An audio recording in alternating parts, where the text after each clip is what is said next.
Hello everyone, आप सभी का अंकुश एकेडमी में स्वागत है और मैं प्रियंका। आज का जो क्लास है ये क्लास नहीं, आज इसके बारे में बात करेंगे कि 1932 का खाद्यान्न जो कि हर किसी स्टूडेंट को ये मन में डाउट है कि अभी झारखंड में जितनी वैकेंसी भरी गई है उसका एग्ज़ाम होगा या नहीं होगा, क्या आगे होगा, तो आज उसी के बारे में बात करेंगे। तो सबसे पहले ये सुनिए अच्छे से कि ये जो 1932 का खाद्यान्न जो विधेयक लाया गया है वो अभी सिर्फ कैबिनेट से पारित हुआ है। कहाँ से हुआ है? ये सिर्फ अभी कैबिनेट से पारित हुआ है। कैबिनेट क्या होता है? झारखंड में जो मंत्री कार्यालय है उसमें कितना मंत्री रहते हैं? 12। आप लोग भी जानते होंगे कि झारखंड का जो कैबिनेट मंत्री है उसमें 12 मंत्री। तो वो लोग खुद अभी इस चीज़ को कैबिनेट से पारित किए हैं 1932 खाद्यान्न। अब है कि ये जो जैसे 12 मंत्री रहते हैं कैबिनेट में, झारखंड के जो सचिवालय में बैठे रहते हैं, ये लोग सब लोग मिल के डिसाइड किए कि ये जो 1932 का खाद्यान्न है इसको लाया जाए। तो ये लोग अपने में सहमति बना के इसको यहाँ से पारित किए। अब ये जो है वो कहाँ जाता है? फिर विधानसभा में। जिस तरह आप लोग जानते होंगे केंद्र में कोई भी विधेयक लाया जाता है तो वो कानून कैसे बनता है? सबसे पहले उसको लोकसभा में लाया जाता है, लोकसभा में पास होने के बाद उसको राज्यसभा में भेजा जाता है।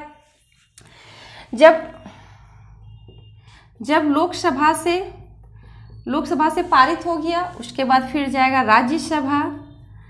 जब राज्यसभा से भी पारित हो गया उसके बाद कहाँ पे जाता है? तो राष्ट्रपति के पास जाता है। राष्ट्रपति भी उस चीज़ को पढ़ती है, देखती है क्या विधेयक है क्या नहीं, उसके बाद साइन करती है।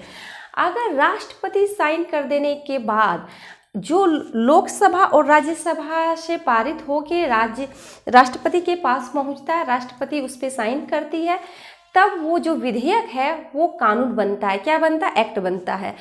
तो उसी तरह हर स्टेट में भी होता है। जैसे अभी कैबिनेट से ये पारित हुआ है 1932 का खाद्यान्न, तो अभी पारित हुआ है कैबिनेट से। अब कैबिनेट से कहाँ भेजा जाएगा? विधानसभा।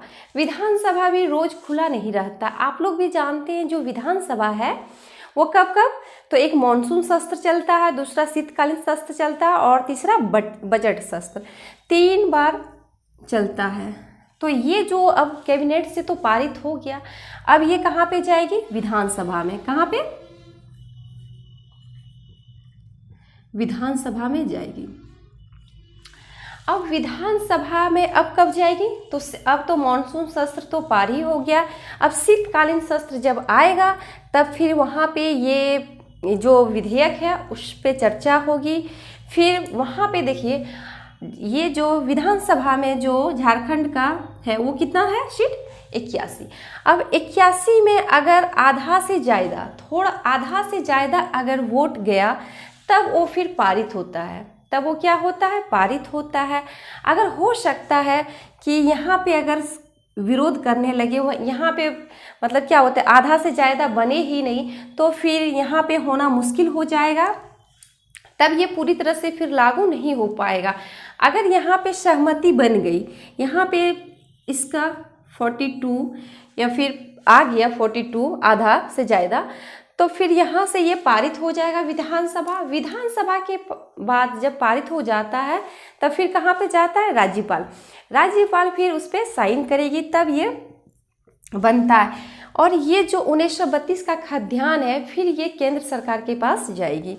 तो हो सकता है अभी तो सिर्फ कैबिनेट से ही पारित हुआ है, कैबिनेट से पारित होने के बाद विधानसभा सत्र जाएगा। वहाँ पे देखिए उस मुद्दे पे क्या होता है, अभी तो फिलहाल बहुत टाइम है।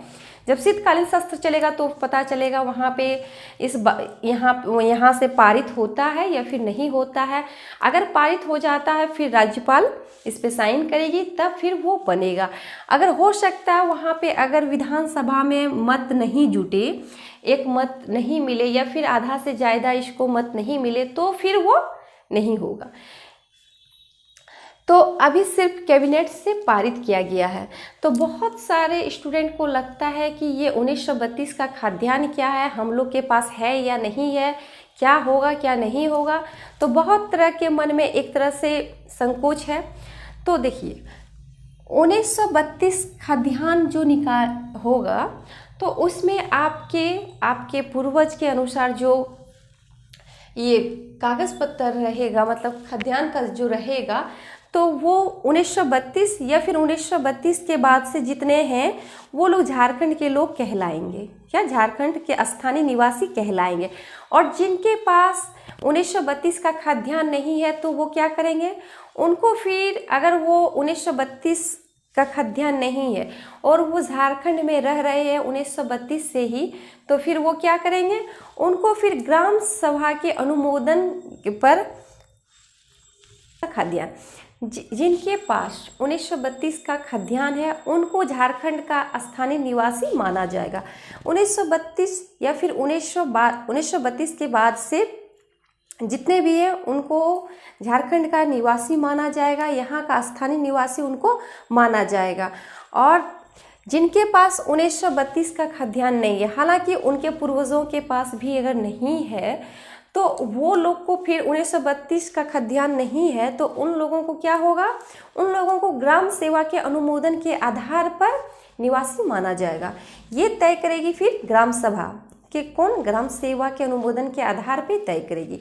अब बात आता है, इसमें भी देखिए 27% आरक्षण रखा गया है, जिसमें BC1 15% और BC2 जो है में बहुत सारे एग्ज़ाम होने वाली है, मगर अभी तो उसका डेट नहीं है। तो बहुत लोगों को लग रहा है कि एग्ज़ाम होगा या नहीं होगा, क्या होगा क्या नहीं होगा।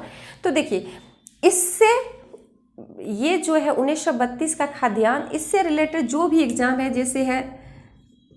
जैसे CGL है या फिर अभी PGT का फॉर्म भरा रहा है, तो ये सब पे क्या असर पड़ेगा उसके बारे में बात करेंगे।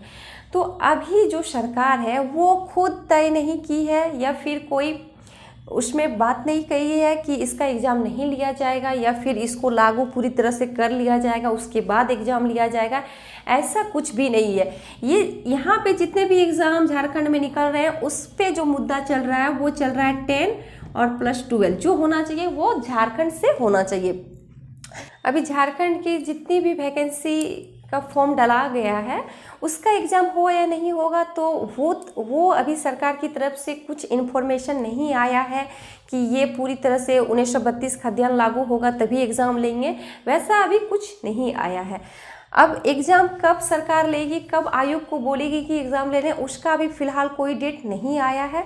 तो आप लोग एग्ज़ाम को लेके टेंशन मत लीजिए, आप लोग पढ़िए 1932 खाद्यान्न लागू होगा पूरी तरह से या नहीं होगा वो अभी नहीं, कुछ दिन के बाद ही। अगर विधानसभा में इनको बहुमत मिल गया तो वहाँ से हो सकता है पारित होने के बाद ये लागू हो जाए, मगर आप लोग अपनी तैयारी करते रहिए।